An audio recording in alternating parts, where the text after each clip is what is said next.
Kita ini selalu berkata kepada Allah dalam doa, ya Allah, kenapa doaku tidak dikabulkan? Salahku apa ya Allah? Dosaku apa ya Allah? Malaikat senyum, ngomong apa lo? Gini Pak, bagaimana mungkin kita berdoa kepada Allah, mengharap kepada Allah, meminta kepada Allah, sementara ketika tangan kita meminta, pada saat itu pula kita sedang bermaksiat kepada Allah. Melalui apa? Karena hidup kita selalu lupa kepada Allah. Tapi di saat kita dalam keadaan tertentu dan terdesak, barulah kita datang kepada Allah. Perbaiki hubungan kita dengan Allah. Allah pasti akan memperbaiki hidup kita. Apa-apa kan sekarang dikaitkan dengan syar'i. Baju syar'i, kerudung syar'i, busana syar'i, semuanya syar'i. Sampai sekarang ada gosip syar'i. Macam mana Ustadz gosip syar'i? Banyak Pak, banyak gosip syar'i sekarang Ibu. Yang mana Ustadz? Nih pagi-pagi belanja di warung beli sayur. Bukankah Allah mengingatkan Bismillahirrahmanirrahim, wa qalilum min ibadiyas syakur, sungguh sangat sedikit di antara hamba-hambaku yang pandai bersyukur kepada Allah. Bersyukur kepada Allah atas sehatmu apa? Pergunakan kesehatanmu untuk lebih giat kepada ibadah. Ketika bersyukur atas kekayaanmu, jadikanlah kekayaanmu itu bermanfaat di jalan Allah. Ketika bersyukur atas ilmu pengetahuanmu, pergunakanlah ilmu pengetahuan itu untuk menebar kebaikan dan manfaat bagi umat. Ketika engkau diberikan jabatan, ucapkan syukur alhamdulillah, pergunakan jabatanmu itu untuk menjadi pemimpin yang adil di tengah masyarakat. Para kades, camat, RW, RT, i'dilu huwa aqrabu littaqwa. Berperilaku adillah kalian, karena keadilan mendekatkan kalian kepada ketakwaan kepada Allah. Bismillahirrahmanirrahim. Assalamualaikum warahmatullahi wabarakatuh.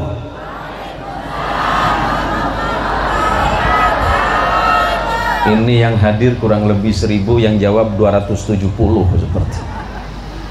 Ibu-ibu yang jawab doa dan salam saya doakan masuk surga. Saya doakan secepatnya masuk surga.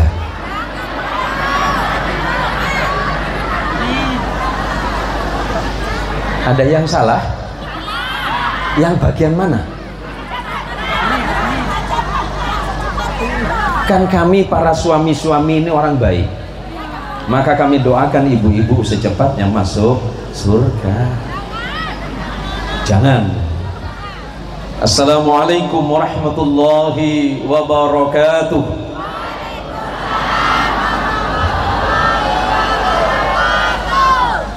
Mudah-mudahan ibu-ibu sehat, zahir batin, rezekinya nambah, keluarganya nambah bahagia, anaknya nambah, cucunya nambah, bapak-bapak juga istrinya nambah. Amin.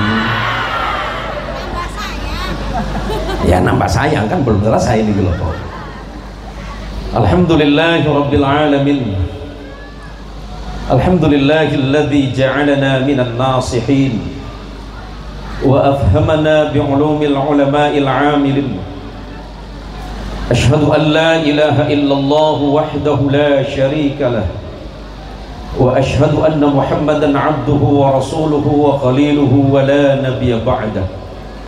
Allahumma salli wa sallim wa barik ala sayyidina Muhammad. Allahumma salli ala sayyidina Muhammad. Allahumma salli ala sayyidina wa maulana Muhammad salatan taj'aluna biha min ahli al-ilmi zahiran wa batinan wa tahsyuruna bi'ibadika as-salihin fi dunyana wa ukhrana wa ala alihi wa ashabihi ajma'in. Raditu billahi rabba wa bil islami dina wa bi Muhammadin nabiyyan wa rasulah. وقال الله تعالى عز وجل وعلا في محكم التنزيل بسم الله الرحمن الرحيم إنما يخشى الله من عباده العلماء. Hadratul Kurama wal Fudala, para alim, para alamah, para romo, para kiai, para ustadz, para tuan-tuan guru, para pengurus cabang Nahdlatul Ulama Kabupaten Ketapang, pengurus MWCNU Kecamatan Sungai Melayu Raya, para pengurus ranting, ibu-ibu muslimat hadir ya? Ya Allah. Fatayat hadir, para teman-teman Ansor, jamaah sekalian dirahmati Allah. Karena ini cuacanya sudah mulai hangat. Oh panas ya? Perasaan kami di sini cuma hangat, Bu. Saya yakin insya Allah ibu-ibu sudah mulai ngantuk. Kalau begitu ceramah saya insya Allah cuma 7 menit saja. Ibu rumahnya jauh semua ya? Tidak lebih jauh dibandingkan rumah saya. Allahumma salli ala Muhammad, Allahumma salli ala Sayyidina Muhammad. Kalau boleh milih, Bu, Ibu, kalau boleh milih, mending suami meninggal duluan apa istri? Mending yang mati istri duluan apa suami? Hah? Suami. Dengerin Pak, dengerin Pak. Sing jelas nih kalau Pak. Mending suami meninggal duluan, Bu. Ini maksudnya apa coba ini? Balas Pak, Pak. Di belakang nih gitu, Pak. Mending istri Bapak meninggal duluan apa Bapak? Nggak ada yang jawab. Positif warga Nahdliyin di sini takut sama istrinya. Ternyata kita sama, Pak. Allahumma sholli ala Muhammad. Bicara soal Nahdlatul Ulama, atas izin Allah serta syafaatul uzma dari Rasul sallallahu alaihi wasallam, serta barakah ilmu dan kesalihan para muassis Nahdlatul Ulama, insyaallah tahun ini Nahdlatul Ulama sudah berada di 102 tahun. Maka kita sebagai warga-warga Nahdliyin harus tahadduts bin ni'mah, bersyukur kepada Allah atas perjalanan panjang Nahdlatul Ulama sebagai jamiah yang mendidik umat, yang menjaga akidah umat, yang berhaluan ahlus sunnah wal jamaah, menjaga dan mendidik umat dengan ilmu-ilmu yang bersumber kepada Rasulullah Muhammadin sallallahu alaihi wasallam melalui para guru-guru yang memiliki sanad yang semuanya bersambung langsung kepada Nabi kita Muhammad sallallahu alaihi wasallam. Selain dari itu, Nahdlatul Ulama juga berperan penting di dalam semangat melawan penjajah untuk memerdekakan bangsa yang kemudian di belakang hari menjadi negara kesatuan Republik Indonesia. Di samping itu, Nahdlatul Ulama juga menebarkan rahmat dan kasih sayang. Nahdlatul Ulama menjaga bangsa dan negara dari berbagai macam rongrongan, ancaman, bahkan hambatan yang tidak kalah kecilnya. Maka sebagai bentuk terima kasih kita kepada Allah dan Rasulullah sallallahu alaihi wasallam, kepada para alim, para ulama yang mendirikan jamiah ini, maka bersyukurlah kepada Allah dengan mengucapkan kalimat alhamdulillah. Di samping itu, saya juga sebagai kader Nahdlatul Ulama, mari kita menyemangati diri kita sendiri. Bangsa ini berdiri barokat perjuangan para syahid, para syuhada, para pejuang bangsa dan negara, termasuk yang sangat berjasa besar terhadap kemerdekaan bangsa dan negara ini adalah Nahdlatul Ulama. Maka tepuk tangan untuk Nahdlatul Ulama. Nahdlatul Ulama jasanya besar, tapi ingat, Nahdlatul Ulama tidak pernah menagih kepada bangsa ini atas jasa para ulama-ulama yang sudah memperjuangkan kemerdekaan serta menjaga kemerdekaan bangsa ini. Ustadz kok tumben ceramahnya ngegas? Dari tadi cuma dikasih minum terus ibu. Ini gara-gara Haji Aceng ini mah. Dari tadi pagi pak, jam genep. Ngerti bahasa Sunda tuh? Emang kayak orang Sunda gitu? Di mana coba cik? Di mana? Kenapa Anda di sini atuh? Iya, sepertinya mah ikut kapal Nabi Nuhnya. Allahumma sholli ala Muhammad. Dari tadi pagi ku Haji Aceng tadi bikinin kopi segede kieu atuh ibu. Terus saya tanya sama Haji Aceng, "Ji, kunaon itu gede-gede teuing?" Abah biar nggak ngantuk. Astagfirullahaladzim. Ini maksudnya naon gitu kan? Nyampe ke sini, panitia salapanan nyiapkan air. Ceramah nyampe 4. Ini Kiai NU pulangnya bukan sehat, Kiai. Pulang-pulang demam. Allahumma sholli ala Muhammad. Kenapa Nahdlatul Ulama tidak dijadikan sebagai jamiah Nahdlatul Ummah atau Nahdlatul Ummah? Sebab para ulama, para kiai, para ajengan adalah pewaris para nabi dan para rasul. Insya Allah para santri-santri, karena saya dengar di sini banyak pesantren santri-santri yang alumni dari Magelang, banyak pesantri dari Lirboyo, dari Kediri, dan dari berbagai macam pondok pesantren. Halo santri, santri, santri, santri, mana santri? Santri, semangat dan tepuk tangan untuk para santri. Saya ceramah di luar negeri, ceramah ke Eropa, saya pakai sarung.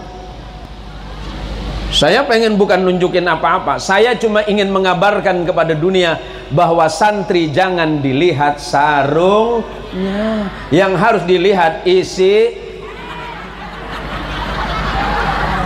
Ini pikiran ibu nggak jelas ini mah. Manya ibu-ibu ngomong gitu, saru isi kepalanya ibu. Tapa kadesta nyauran panjaryo sarung, nah ibu kan mana-mana. Santri punya kewajiban yang sama, karena santri adalah merupakan cikal bakal pemimpin umat. Imam Syafi'i rahimahullahu ta'ala mengingatkan, hayatul fata wallahi bil ilmi wat tuqa idza lam yakuna la i'tibar li dzatihi. Jadi para santri, demi Allah, kehidupan pemuda itu tergantung kepada dua perkara. Pertama ilmunya, dan kedua ketakwaannya kepada Allah subhanahu wa ta'ala. Maka jadi santri itu harus cari kiai yang punya sanad. Datang kepada beliau, asmai panjenengan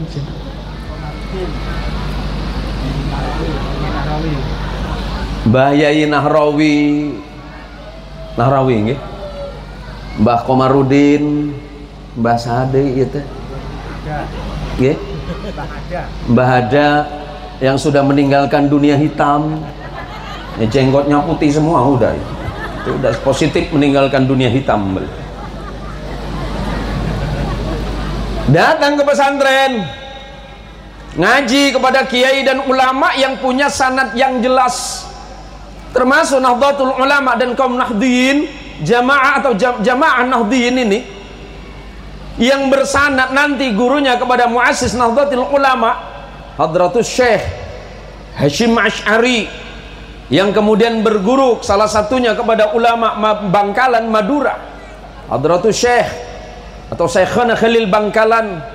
Syekhana Khalil Bangkalan sempat juga berguru kepada ulama Banten Syekh Nawawi Al-Bantani, naik nanti sampai kepada imam-imam terdahulu termasuklah kepada Imam Syafi'i. Imam Syafi'i berguru kepada Imam Malik bin Anas. Imam Malik bin Anas berguru kepada Imam Nafi dari kalangan tabi'in. Imam Nafi berguru kepada sahabat Nabi yang bernama Abdullah bin Umar. Abdullah bin Umar radhiyallahu anhuma berguru langsung kepada Rasulullah Muhammad sallallahu alaihi wasallam.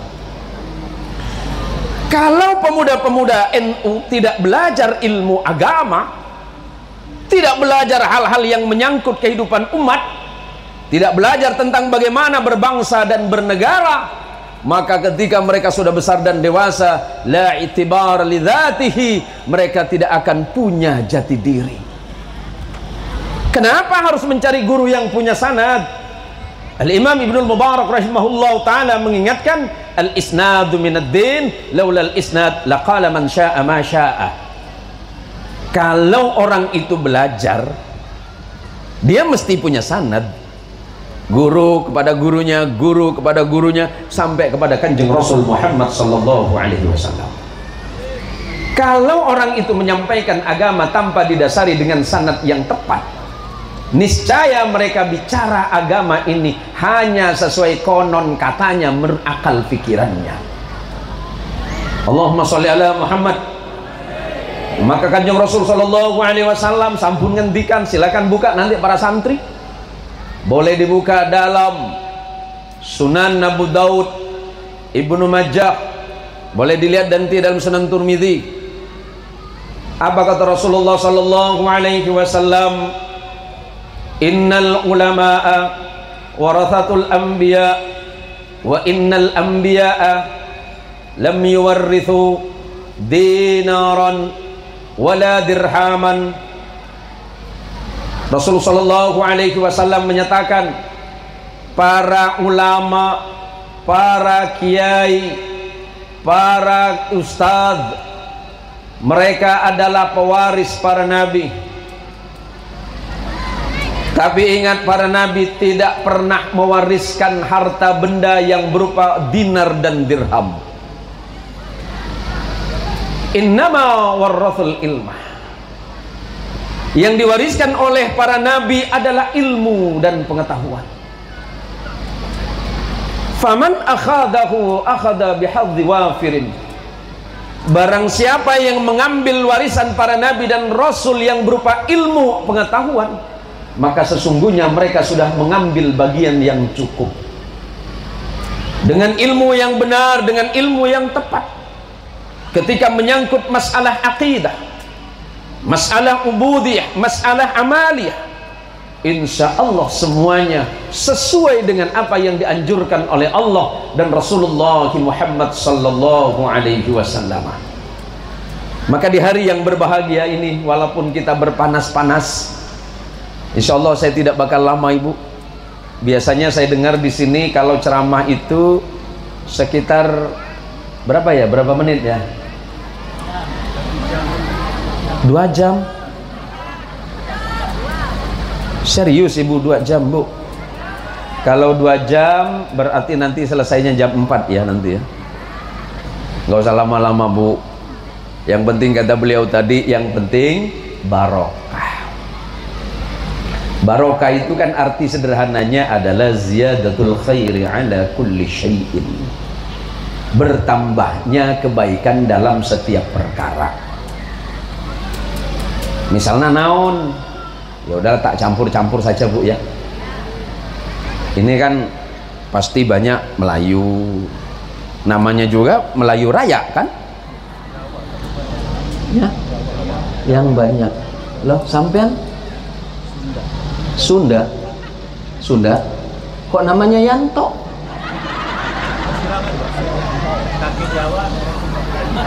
Silang cenah. Ya silang naon. Kawas mangga sama rambutan aja disilangnya mah. Kakeknya Karto, Pak. Oh, kakeknya Karto. Neneknya Marti. Allahumma sholli ala Muhammad. Ada-ada saja ini. Sesuai dengan anjuran Ketua MWC tadi, saya juga memberikan rekomendasi yang mewakili camat tadi itu sebaiknya mengikuti kegiatan pembaretan banser. Pertama, agar ada barokahnya NU. Yang kedua, ukuran celana biar 27. Ini kan 72 ukurannya, Ibu. Tapi nanti saya sampaikan sama instruktur Banser, siapkan tandu untuk 500 kilo. Ojo nesu, Pak. Ya Allah, barusan cuma 110, Ustadz. Eta Bu nya selaras namanya. Beliau cerita tadi, berat saya cuma 110 kilo saja Pak Kiai. Loh kok sebesar itu Pak? Berat badan saya cuma 70 kilo. Yang 40 itu dosa. Loh nah itu dosa jadi seberat gitu. Anggaran Pak Kiai. Ternyata anggaran MTQ 0 rupiah. Nyesal saya ceramah di depan beliau ini. Haji Aceng, siapnya berapa juta? Berapa? 5 apa 10? Ini untuk MTQ loh. 5 juta. Catat 5 juta Pak. Tepuk tangan untuk Haji Aceng. Tuh orang kaya tuh kia atuji, kaya dermawan, ini mak miskin pelit lagi. Ya udah, ini orang kaya mana lagi ya teh? Tak tunjuk saja ini langsung ini. Ini nodong surga Pak. Udah Pak Haji Aceng 5 juta, Pak Kades sabaraha juta. Modal kumis unggul ya mah. Ngelakeun we itu mah. Sok ibu-ibu tamangga, angkat tangan. Saya Kiai 1 juta, angkat. Ada yang bisik-bisik buat pemutih Kiai. Naon itu teh? Bararaib ya mah. Allahumma sholli ala Muhammad. Karena perjuangan umat, karena perjuangan Islam harus atuh Bu, kita harus punya ghirah.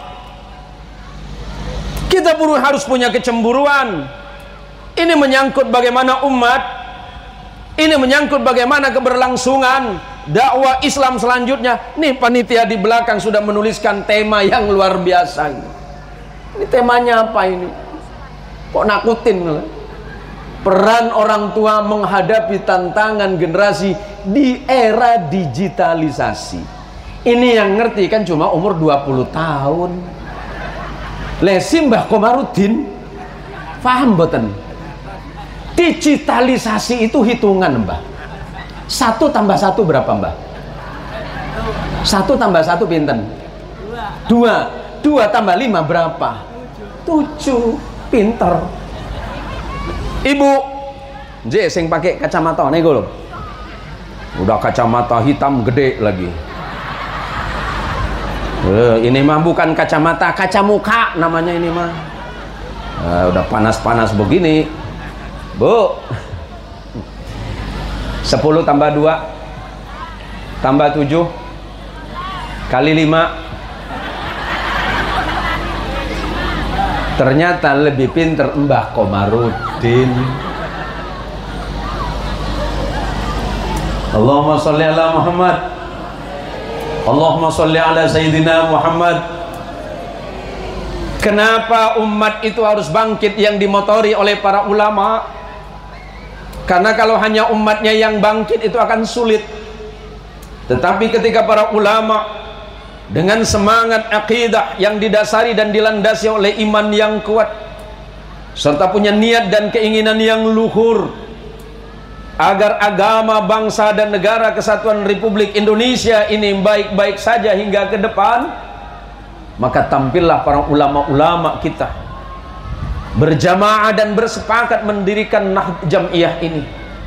Maka oleh karenanya kita sebagai penerus bangsa, untuk para santri, para murid, para jamaah, apakah Nabi Ibrahim tidak pernah mengingatkan kita tentang masa depan? Boleh saya jelaskan sejarah sedikit, Ibu? Saya jelaskan sejarah, gak usah lama-lama ya. Allahumma sholli ala Muhammad. Nabi Ibrahim itu adalah bapak moyangnya para nabi. Kalau bapak moyang manusia itu Adam alaihissalam, tapi bapak moyangnya para nabi itu adalah Ibrahim. Kenapa disebut bapak moyangnya para nabi? 3 agama besar di dunia bersepakat bahwa bapak moyangnya para nabi itu adalah Ibrahim atau Abraham atau Avram. Yahudi menyebutnya Avram atau Hebron. Nasrani menyebutnya Abraham. Islam menyebutnya Ibrahim. Ibrahim menikah dengan perempuan dari Mesir yang bernama Sarah. Karena nggak punya anak, saking cintanya Sarah kepada Ibrahim, Sarah cerita kepada Ibrahim, wahai suamiku, ini siapa tahu jadi motivasi buat ibu-ibu. Enggak? Ya udah, saya cerita lain saja, Ibu. Kayaknya ngambek ini Kiai. Jadi apa kata Sarah? Wahai suamiku Ibrahim, engkau adalah seorang nabi pilihan Allah. Allah mencintaimu dan engkau mencintai Allah, maka Allah memberikan julukan kepadamu Khalilullah. Sampai hari ini aku tidak bisa memberikanmu keturunan. Aku khawatir kenabian ini tidak bisa berlanjut karena engkau tidak punya anak keturunan dariku. Terus kata Ibrahim, maksudmu apa? Maksudmu apa, Sarah? Sarah menjawab, suamiku, maukah engkau menikah lagi? Maksudnya apa, Mbah? Ngapunten, Mbah. Maksudnya Mbah apa? Menikah lagi. Mbah. Itu istri Nabi, bukan istrinya Pak Kades. Istri Pak Kades. Apa kata Pak Kades? Lebih baik minta maaf daripada minta izin. Coba tanya sama istri Haji Aceng. Mana istri Haji Aceng tuh? Mana ayat tuh? Cek. Takia tetehnya. Misal, nah ini baru misal. Tong ngamuk heuleuh Haji Aceng atuh ah. Kalau mau ribut jangan di sini, nanti di rumah. Misalnya Haji Aceng, dangukeun tah Haji Aceng. Ini baru misalnya. Manusia ini kan gampang berubah. Dulu Haji Aceng hanya penjual pete. Rezeki berubah, takdir lain berbeda. Haji Aceng jadi juragan duit banyak. Istri 1. Kan kadang-kadang manusia suka berubah tuh Bapak. Jangan jauh-jauh. Pak Kades. Pak Kades dulu masih zaman jadi orang biasa mah. Normal. Ku Gusti Allah dipilih. Kersane Gusti Allah, Pak Kades terpilih jadi kepala desa. Sana apa namanya? Sukamulya. Penampilan berubah, gaya berubah. Yang dulu orangnya santun, bicaranya lemah lembut. Jadi Kades, gaya berubah. Dulu kalau nelpon, enji Pak, enji. Jadi Kades, sama siapa ini? Manusia Pak, bisa berubah. Misalnya istri Haji Aceng, misalnya tiba-tiba Haji Aceng minta izin, muter ngomongnya 2 jam. Ini maksud AA teh naon? Ente asa kumaha gitunya. Hidup teh kan pasti akan indah kalau rumah kita ini ramai orang gitu kan. Ya maksudnya naon iya teh? Iya, ayah janda di pojok. Ini kan baru misalnya tuh ibu. Tong marah-marah ke saya. Manusia kan bisa berubah. Seandainya Haji Aceng seperti itu, apakah teteh mengizinkan? Haji Aceng teu diizinkan. Pupus harapan teh. Ya udah dukun mainkan we. Apa kata Nabi Allah Ibrahim? Wahai Sarah istriku, engkau adalah perempuan yang sangat mencintaiku dan aku mencintaimu. Tidak mungkin aku menyakitimu, karena engkau tidak pernah menyakiti hatiku. Jangan kau berpikir aku bersedih karena engkau tidak bisa memberikan keturunan kepadaku. Semata-mata aku mencintaimu karena Allah. Itu suami yang baik, bukan Pak Kades. Istri Pak Kades ngomong, Abah mau kawin lagi? Yes.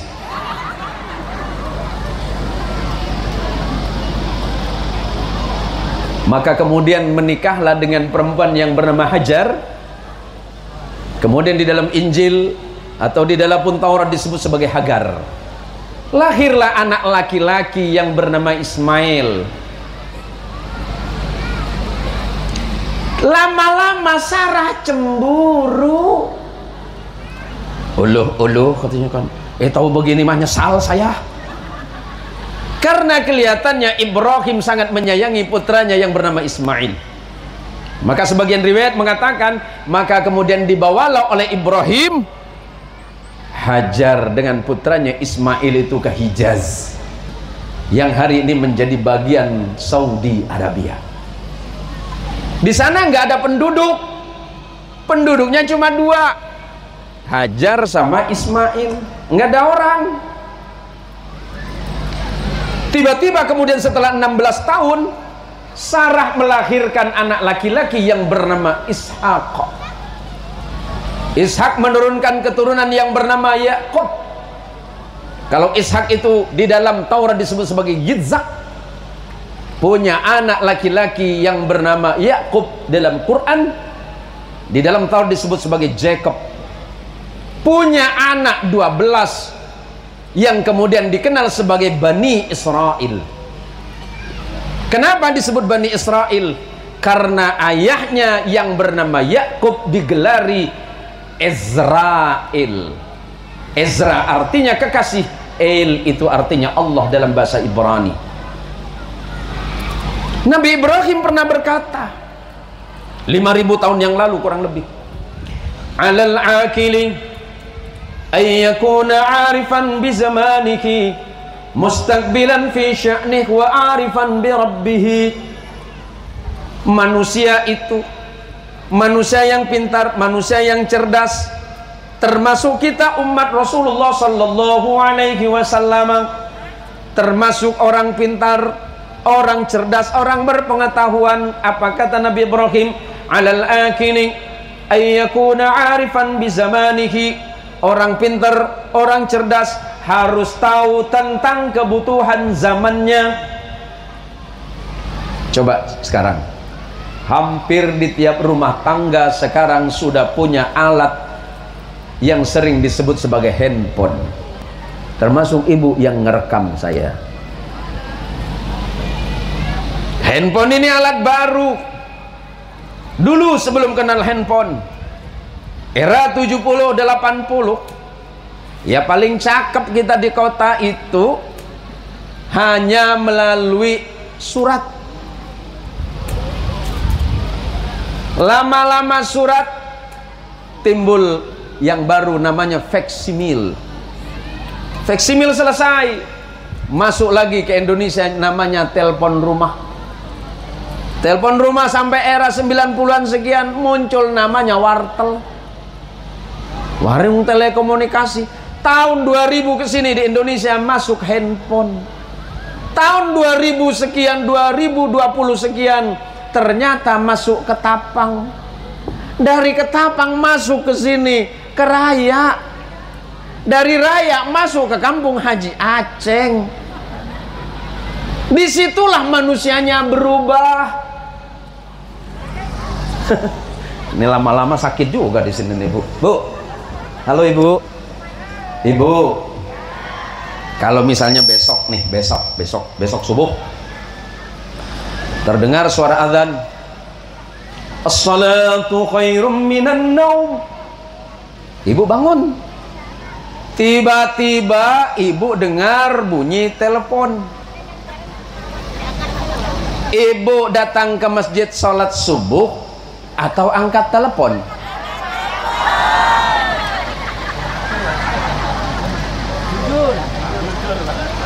Gagal iya mah ceramah saya teh. Yang sebelah sini ada suara HP ding ding ding ding ding ding ding. Padahal di masjid suara azan subuh. Ibu mending sholat ke masjid atau angkat telepon? Hah? Sama aja kayaknya. Ya udah bapak-bapak. Ini nggak usah lama-lama Pak, panas lama-lama Pak. Misalnya Pak Wakil Camat, misal Bapak sudah mau masuk masjid maghrib. Di depan masjid, hayya 'alas salam. Tiba-tiba karena Bapak bawa HP, ada yang nelpon.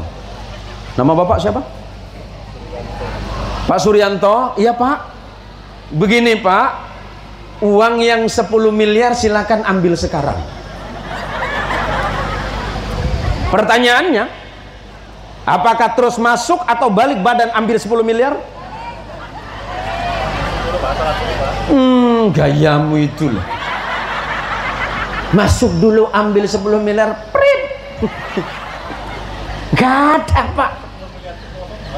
Masalahnya 10 miliarnya bohong Ustadz. Gini Pak, kita ini selalu berkata kepada Allah dalam doa, ya Allah, kenapa doaku tidak dikabulkan? Salahku apa ya Allah? Dosaku apa ya Allah? Malaikat senyum, ngomong apa lo? Gini Pak, bagaimana mungkin kita berdoa kepada Allah, mengharap kepada Allah, meminta kepada Allah, sementara ketika tangan kita meminta, pada saat itu pula kita sedang bermaksiat kepada Allah. Melalui apa? Karena hidup kita selalu lupa kepada Allah. Tapi di saat kita dalam keadaan tertentu dan terdesak, barulah kita datang kepada Allah. Perbaiki hubungan kita dengan Allah. Allah pasti akan memperbaiki hidup kita. Makanya tadi cerita beliau, MWCNU cerita, ini ada tabligh akbar, berarti nanti ada tabligh asghar. Kenapa saya begini Bu? Dari tadi malam saya diurut sakit semua badan Ibu. Ini gara-gara jalan di kota Ketapang ini, ya Allah. Duduk. Wah, ini sama dengan Wing Airs ini. Ini kayaknya ini sopirnya ngambil dari pilot Lion Air juga ini. Tapi nggak apa-apa. Saya berharap Pak Wakil Camat, saya berharap jalannya ini ke depan diperbaiki Pak. Kalaupun tidak ya nggak apa-apa Pak. Orang Raya sudah terbiasa susah Pak. Dalam proses 50 tahun masih proses terus.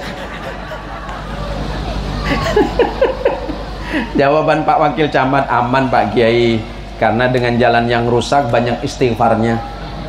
Masal masuk lubang Yai, astagfirullah. Selalu eling masuk cekungan lagi, astagfirullah. Allahu Akbar. Sama dengan ibu-ibu Raya, ibu-ibu muslimat itu Pak, apa-apa kan sekarang dikaitkan dengan syar'i, baju syar'i, kerudung syar'i, busana syar'i, semuanya syar'i. Sampai sekarang ada gosip syar'i. Macam mana Ustadz gosip syar'i? Banyak Pak, banyak gosip syar'i sekarang Ibu. Yang mana Ustadz? Nih pagi-pagi belanja di warung beli sayur. Cuk, kunaon Ibu? Sudah dengar gak Ibu RT? Kunaon? Astagfirullahaladzim. Emang kunaon Pak RT? Weh, Pak RT teh kawin deui. La haula wala quwata illa billah. Manya bu, anya tuh ibu bual bohong. Untuk demi Allah, demi Rasulullah, saya ngelihat sendiri. Astagfirullah. Itu mah gosip syar'i atau ibu. Ada nggak yang macam itu? Yang mana cing tunjuk tangan? Selesai ngomongin Bu RT, suaminya sendiri yang diomongin. Teteh kalau tiap minggu tuh dikasih berapa sama suami? Masih mending saya mah. Suami saya kalau ngasih 1 minggu tuh 700.000 Eta mah HD bagus. Suami saya mah 300.000. Berapa itu mah? 3 bulan. Selesai ngomongin suami, mertua habis juga. Kamu mah enak. Walaupun suami ngasih segitu. Coba saya udah suaminya begini, mertuanya lagi, aduh, hayang ngabaledok. Emang kunaon mertua maneh teh? Nggak ada benernya. Itulah manusia. Makanya karena sering ngaji di Jamiah Nahdlatul Ulama, lebih-lebih ibu sering nanya kepada ustadz dan kiai di Jamiah ini, Ustadz, bagaimana hukumnya saya kalau begini dan begitu? Insya Allah akan terjawab semuanya dengan baik-baik saja. Maka bersyukurlah kepada Allah. Janji Rasulullah sallallahu alaihi wasallam, man salaka tariqan yaltamisu fihi ilman sahhalallahu lahu tariqan ilal jannah. Siapapun ibu-ibu muslimat, ibu-ibu fatayat, ibu-ibu majelis taklim dan pengajian dari seluruh desa di Sungai Melayu Raya, niatnya mencari ilmu, berangkat dari rumah, bismillahirrahmanirrahim, ya Allah saya datang ke majelis ilmu, tujuan pertama menghilangkan kebodohan. Kalau kebodohan sudah hilang ya Allah, maka insya Allah saya dapat beribadah dengan baik, sesuai dengan tuntunan agamamu, sesuai dengan ajaran nabimu, sebagaimana disampaikan oleh ulama kami, guru kami, ustadz kami, kiai kami, dan pemimpin-pemimpin kami. Kemudian yang kedua, niat dan tujuan setelah hilang kebodohan, ibadah kita baik, amal kita baik, sesuai dengan perintah Allah, sesuai dengan ajaran Rasulullah, maka Allah akan mendatangkan kemuliaan dan keridhaan dalam hidup kita masing-masing.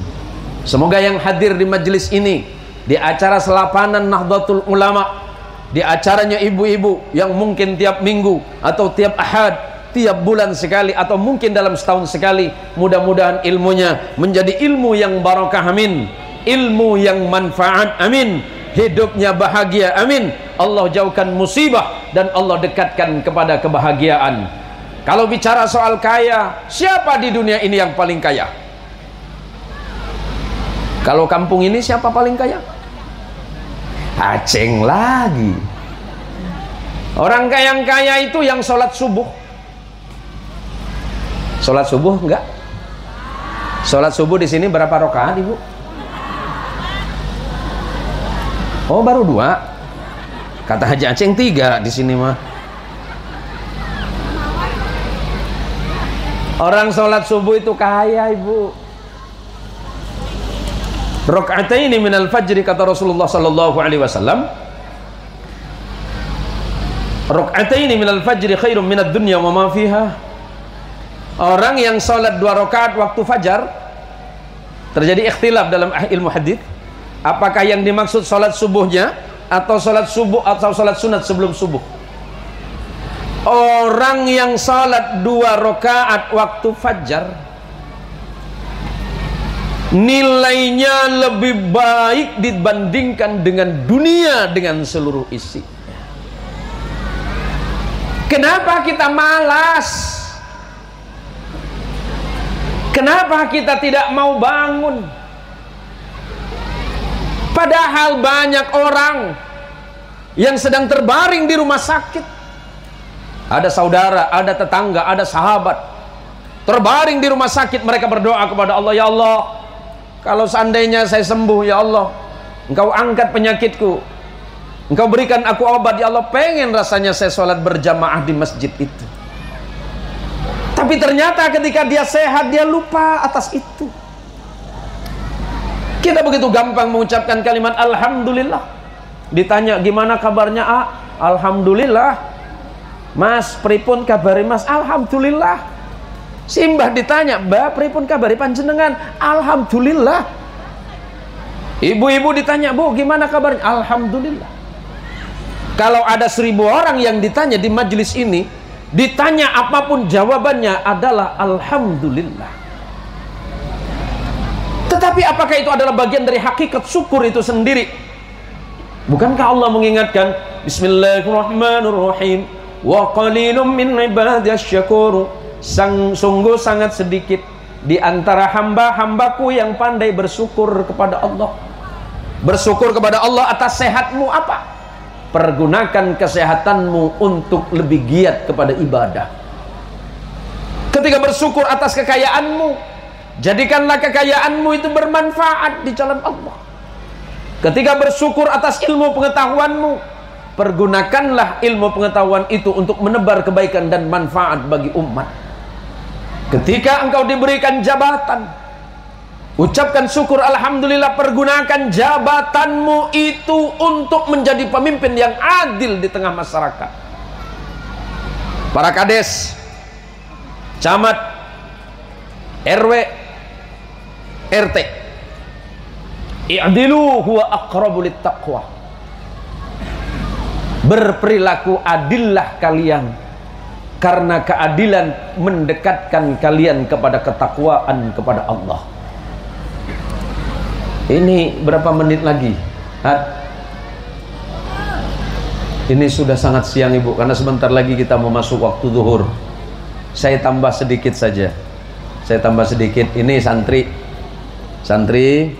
yang sedang di pondok pesantren, nak, nasihat saya, rajin-rajinlah belajar dan menimba ilmu agama. Rajin-rajinlah kalian ibadah kepada Allah dan memohon kepada Allah, serta ikhlaslah atas bimbingan para kiai, para romo dan para guru, dan banyaklah meminta doa kepada ibu dan bapakmu. Ini karena rata-rata ini kan santri. Dulu saya punya temen di pondok pesantren, ada sebagian nanya, "Pak Ustadz, Pak Yai, dulu pesantrennya di Indonesia di mana?" Saya di Kalimantan Barat, saya pernah 2 pesantren, kemudian di Jawa Barat, sempat di Jawa Tengah, sempat di Jakarta, dan sempat sebentar di Banten. Ada santri itu kakak kelas saya, tahun 88. Santri ini memang malas belajar, karena memang daya ingatnya lemah, Kiai. Tapi menangnya kakak kelas saya ini orangnya polos dan jujur, taat kepada guru, nggak pernah melanggar. Mas, boleh minum Mas?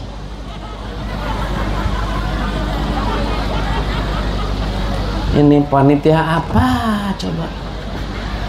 Mas, minta tolong, bukan merintah. Kalau merintah nggak boleh minta tolong. Masa dicampur Mas? Ada kopi? Ini aja Mas, nggih. Biar ada kerjaan Ibu. Ini kerjanya sedikit kepada yang terhormat, gajinya besar. Kan biar kerja dia. Allahumma sholli ala sayyidina Allahumma sholli ala Muhammad. Lah santri kakak kelas saya ini orangnya polos. Suatu hari dia sakit 3 hari nggak ngaji. Akhirnya dicari ke Kobong sama Mbah Yai. "Jung, Ji Nyai, si Dul kemana kok nggak ngaji 3 hari?" "Si Dul lagi sakit Kiai." "Di mana?" "Ada di Kobong Kiai." "Oh iya. Kamar berapa?" "Kamarnya Umar Faruk." Akhirnya masuklah Kiai. "Assalamualaikum Dul." "Waalaikumsalam Mbah Yai." "Kamu sakit Dul?" "Nggih Mbah." "Nggih Yai." "Sudah berapa hari?" 3 hari Kiai." "Udah makan?" "Dereng Yai." "Ya makanya kamu itu nggak sembuh karena kamu nggak makan," kata Kiai. "Nanti habis sholat duhur ke rumah tak kasih obat." "Nggih Yai." Ya polos Yai, polos. Nyampe ke dalamnya Mbah Yai, "Dul, ambil pitik." Tahu pitik? Anak ayam yang masih kecil. Tahu pitik Bu? Ada orang Madura enggak? Ada ya? Katanya orang Madura petek. tiang Jawi pitik lah bahasa Sunda teh naon pitiknya. Si Dul ini bawa pitik satu, pegang Dul, ji mbah ikuti doa saya. Dipegang itu anak ayam, Mbah Yai pegang kepalanya Dul, ikuti bacaan saya, ikuti Dul, ji mbah, bismillahirrahmanirrahim, bismillahirrahmanirrahim, tik pitik pitik, tik pitik pitik, nek mati mati, nek urip urip, ikuti, ji kan nggak masuk akal, tik pitik pitik, nek mati mati, nek urip urip, puh, 1 jam sembuh Kiai, sembuh sehat. Besoknya ketemu lagi sama si Mbah Yai, Dul, pripun Dul? Alhamdulillah barokah doaipun panjenengan Yai, kula sampun sembuh. Wah, berarti mandi Dul, nggih Yai. Selang 7 bulan Kiai yang sakit.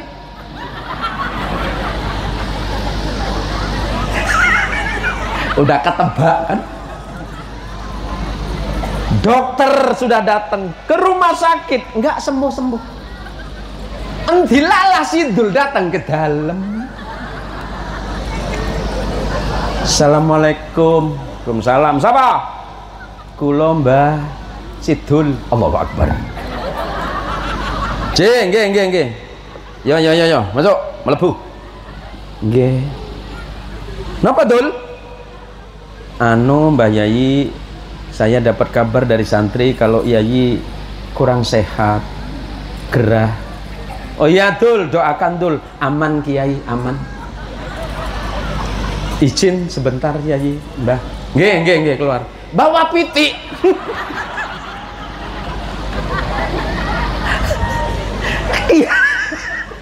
Kiai sawan, Bu. Sawan-sawane niku. Iki maksudnya apa, Dul? Tak sowo Yai. Caranya Dul. Sami kali panjenengan zaman riyen niku Kiai. Pegang Dul, nggih Yai. Apa Dul? PT. Nek mati nek urip. Puh. Udah Dul, sembuh Dul, sembuh katanya. Sembuh Dul, gak usah diobatin lagi.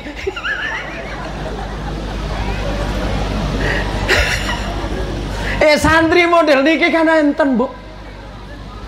Santri model kieu pan seueur nya. Haji Aceng kan sempat ngaji, nggak tahu hasil nama. Beda sama Haji Salih. Nah beda sudah ketua MUI, ketua sawit. Tapi nggak apa-apa Haji Aceng, yang penting barokah. Berdakwah di jalan Allah sesuai ilmu dan kemampuan. Yang punya ilmu pengetahuan jadi kiai di pondok pesantren. Yang punya ilmu dan kiai yang punya ilmu kemudian jadi imam masjid, jadi guru madrasah. Ada juga santri yang biasa-biasa saja, tapi pulangnya malah manfaat dan barokah ilmunya. Kenapa? Karena barokah itu tidak tahu datang kepada siapa dan dari arah mana barokah itu akan datang kepada seseorang. Siapa tahu dulu Haji Aceng didoakan sama guru sama ajengan sepuh, Ceng. Abah lihat kamu ini susah alim.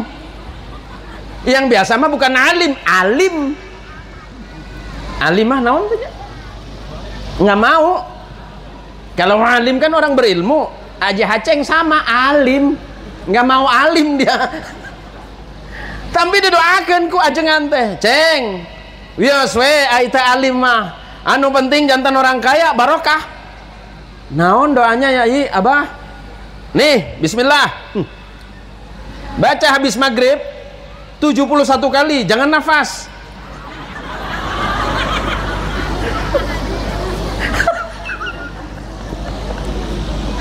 Dapat seminggu datang ke ajengan.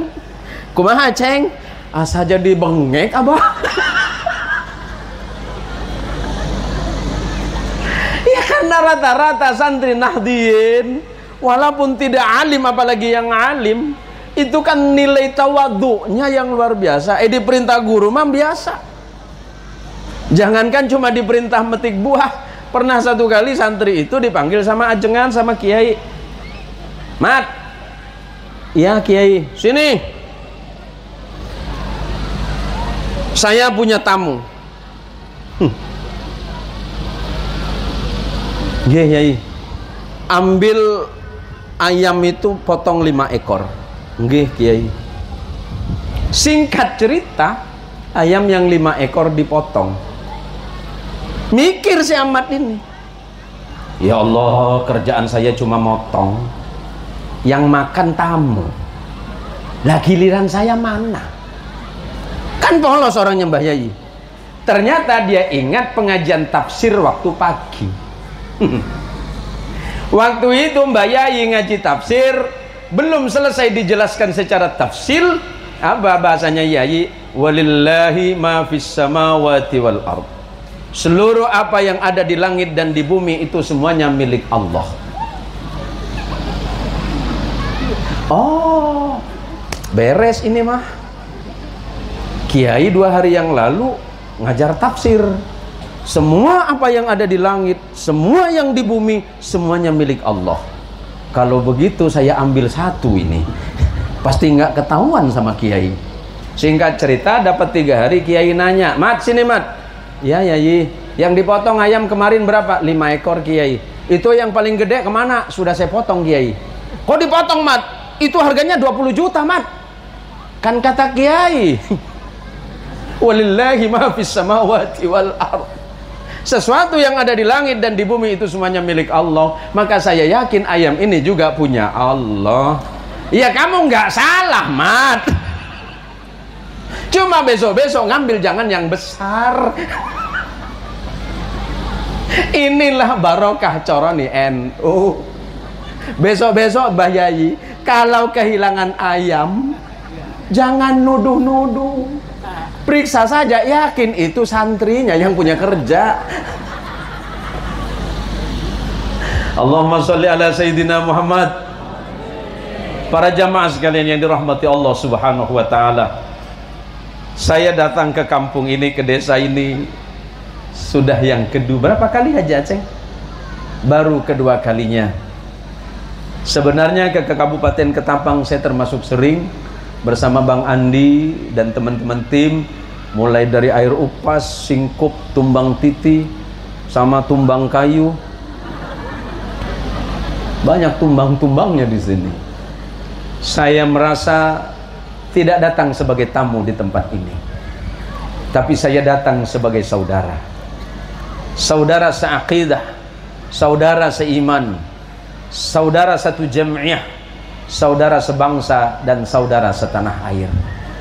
Nasihat sederhana dari Hadratus Syekh Haji Ahmad Siddiq, Rais Am PBNU di era 80 sekian, pernah menyebutkan tentang kata ukhuwah. Yang pertama kata beliau adalah ukhuwah Islamiyah, persaudaraan sesama umat Islam. Kita semuanya adalah bersaudara. Ketika mengucapkan kalimat syahadah asyhadu an la ilaha illallah wa asyhadu anna Muhammadar Rasulullah, dia adalah saudaramu.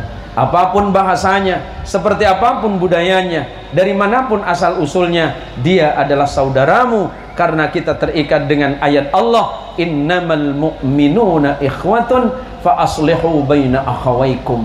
Sesama orang beriman kepada Allah, hakikinya dia adalah bersaudara. Yang kedua, ukhuwah wataniyah, ukhuwah kebangsaan. Kita ini adalah sama, rakyat dari Negara Kesatuan Republik Indonesia. Dan yang ketiga adalah ukhuwah insaniyah atau ukhuwah kemanusiaan. Ketika dimanapun kita bertemu dengan orang lain, dari manapun dia berasal, dia adalah saudara dalam kemanusiaan. Oleh karenanya, ini karena semakin panas, saya kasihan ibu-ibu. Ini pemutihnya sudah mulai meleleh. Kasihan juga saya, karena daripada nanti nyampe ke rumah, ibu marah-marahin sama saya. Oh, lama betul ceramahnya.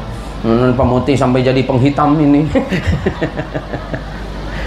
Bu, ibu, ya, suami ibu baik. Nggak pernah nyakitin. Nah, saya doakan suami ibu jadi orang solih semua. Jadi suami yang baik, bertanggung jawab kepada Allah. Pak, Bapak, saya doakan Bapak jadi suami yang baik. Mudah-mudahan Bapak ini menjadi imam yang taat kepada Allah dan senantiasa menghargai istri dan keluarga. Ya, kadangkala kita ini senang duduk dengan orang lain berjam-jam, tapi duduk sama istri setengah jam udah hilang. Dan itu Pak Kades, Pak. Saya suka bingung. Saya ini 25 tahun saya menikah dengan perempuan Cianjur, Ibu. Saya menikah dengan perempuan Jawa Barat. Dulu ditanya saya sama teman-teman satu pesantren, nah itu nikah sama orang Sunda. Kenapa nikah sama orang Sunda? Saya bilang, saya jawab, orang Sunda itu kalau ngomong pakai bibir. Orang Melayu kenapa pakai tenggorokan? Saya pikir, kenapa pakai tenggorokan? Saya ini dia kecil lagi macam ini, sampai saya besar tuh orang Melayu. Orang Melayu bisik-bisik itu 3 RT dengar. Kalau orang Sunda ngomongnya pelan kalau ngomong. Maka saya berdoa sama Allah, ya Allah, kalau memang saya punya jodoh, pertama saya minta yang cantik, ya Allah. Yang kedua, yang paling penting yang solihah. Yang ketiga, kalau bisa saya minta orang Sunda. Lah Allah mengkabulkan doa saya menikah dengan perempuan Sunda, perempuan Cianjur, bahasanya paling halus. Kalau ngomong hampir nggak kedengeran. Allah kan nggak salah, Kiai. Saya kan minta sama Allah, minta istri orang Sunda yang kalau ngomong lembut. Lama-lama sayanya yang mangkel. Ngomong naon, teteh? Tuh. Dalam hati, ya Allah, alhamdulillah punya perempuan kayak gini mah aman. Itu permulaan rupanya.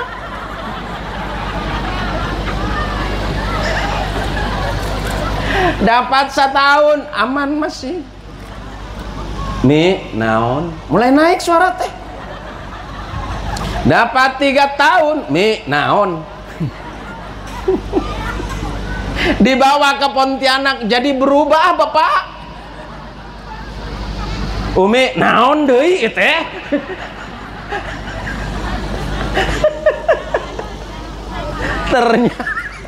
Ternyata tanah Melayu jadi racun. Suatu hari saya pulang.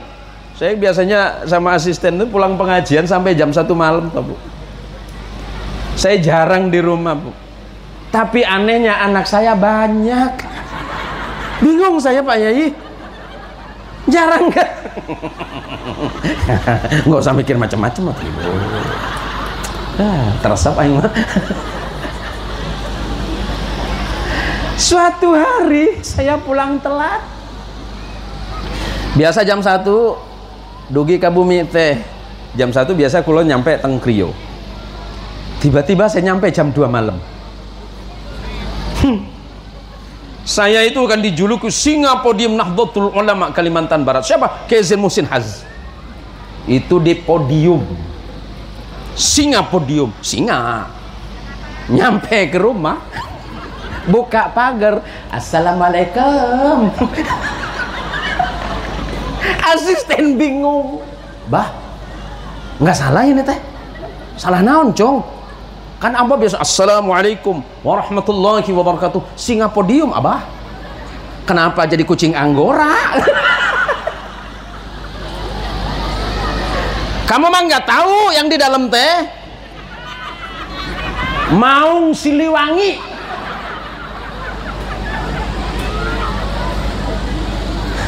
Kamu bukan gigi lagi, sihung eta mah. Tahu sihung tak? Taring. Masuk abdi teh macam gini. Waalaikum. Masuk. Allahu Akbar. Rumi, saya ini kecapean. Saya yang capek nunggu. Bener juga. Pak Kiai pernah juga gitu. Kiai ini tampang aja serem penakut. kita satu makmum. Apa kata istri? Kenapa sampai jam segini? Umi, zaman Covid ibu, saya ceramah dari Singkawang, berdiri di situ. Allahu Akbar, macam anak TK ini jadinya. Sesuai dengan protokol kesehatan COVID-19, Abi tidak boleh masuk. Maksudnya lewat pintu samping mandi. Allahu Akbar, jauh-jauh 4 jam saya dari Singkawang kedinginan di AC mobil, suruh mandi. Mandi dulu baru masuk ke dalam. Ya Allah, salah doa saya ya Allah. Dulu saya ngerasa hebat, efeknya ternyata ada yang lebih hebat. Makanya saya pernah nanya sama guru saya, ya Sidiana, wahai Syekh, kalau saya masuk surga, apakah saya masuk surga sama istri saya? Iya. Waduh. Kalau Kiai gimana? Mau sama istri Pak Kiai? Nggak capek dia omelin lagi di surga?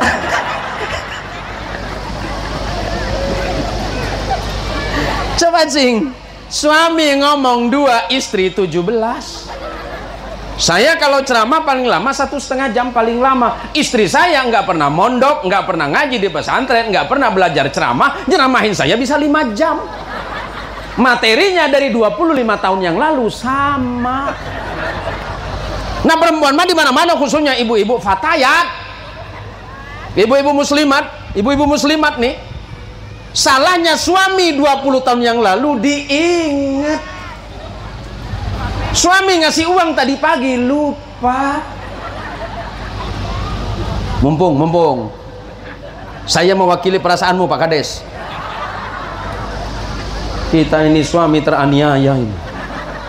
Jadi kalau ngomong sama Allah, saya istri yang terzalimi, kau yang dolim sama aku. Udah jelas nyimpan uang 50.000 di dompet buat ngopi sama rokok, sekali pulang tinggal 10.000. Ditanya, Mi, uang yang di sini tong banyak-banyak. 50.000 mah kebanyakan. Manya 10.000, nya 10.000 kan kopi 5.000. Rokoknya 2 batang. Terus aku nggak makan di rumah. Allahu Akbar. Giliran dia jalan, Bi, naon? Ke mall. Nggak ada uang, harus ada. Suami harus bertanggung jawab. Enak kali dia ngomong macam tuh. Betul kan Bu? Suatu hari sebagai ini, udah nggak usah lah, panas ini. Saya jalan di mall, jalan.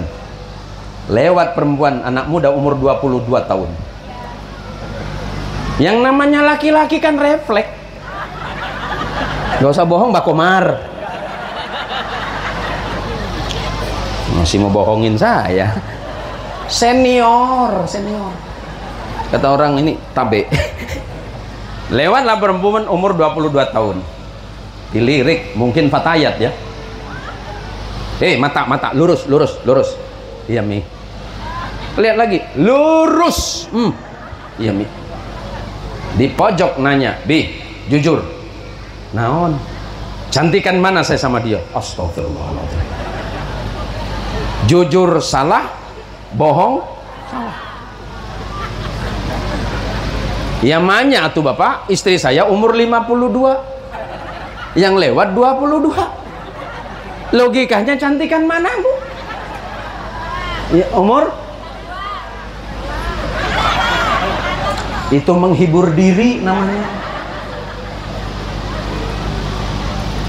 Saya bilang, Mi, biar istri tidak tersinggung, siapa tahu jadi ilmu buat bapak-bapak. Mi, anak gadis yang lewat itu tadi cantik. Saya jelek? Bukan, cantiknya Umi sudah lewat. Kalau iya, cantiknya Mbah ini kan udah lewat ini. Udah lewat 60 tahun yang lalu. Tapi nggak usah sedih. Walaupun tidak cantik secara fisik, tapi cantik karena iman serta takwa dan akhlak mulianya. Maka perempuan-perempuan itu Allah takdirkan cantik.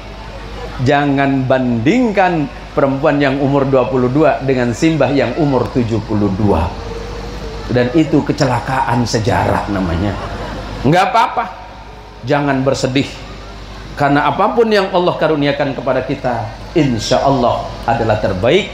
Tetaplah berbuat baik. Semangat untuk teman-teman MWCNU yang selalu istiqamah melaksanakan kegiatan-kegiatan yang manfaat di tengah-tengah umat.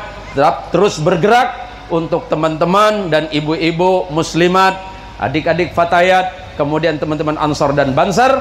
Mudah-mudahan ini mendapatkan ridho dari Allah serta barokah dari kiai dan guru kita, terlebih-lebih dari muassis Nahdlatul Ulama Hadratus Syekh Hashim Asy'ari, Kiai Haji Abdul Wahab Hasbullah, Kiai Haji Bisri Sansuri, kemudian juga Kiai Haji As'ad Samsul Arifin dan ulama-ulama pendiri Nahdlatul Ulama. Ini saja yang dapat saya sampaikan karena kondisi cuaca yang sangat panas. Kami berharap kepada Allah, mudah-mudahan majelis ini senantiasa menjadi majelis yang senantiasa menjadikan kita semuanya lebih beriman dan bertakwa kepada Allah, serta generasi-generasi muda kita di masa yang akan datang yang akan memasuki dunia modern, memasuk kepada dunia digital, lebih arif dan bijaksana untuk dapat memilih mana yang benar, mana yang tidak, mana yang manfaat dan mana yang mudarat. Tentunya filternya melalui iman dan keilmuan yang didapatkan dari pendidikan di dunia pesantren. Ini saja yang dapat saya sampaikan. Kebenaran pasti datangnya dari Allah, sementara kesalahan semata-mata karena kelemahan saya sendiri. Hadanallahu wa iyyakum ajma'in, wallahul muwaffiq ila aqwamit thariq. Wassalamualaikum warahmatullahi wabarakatuh.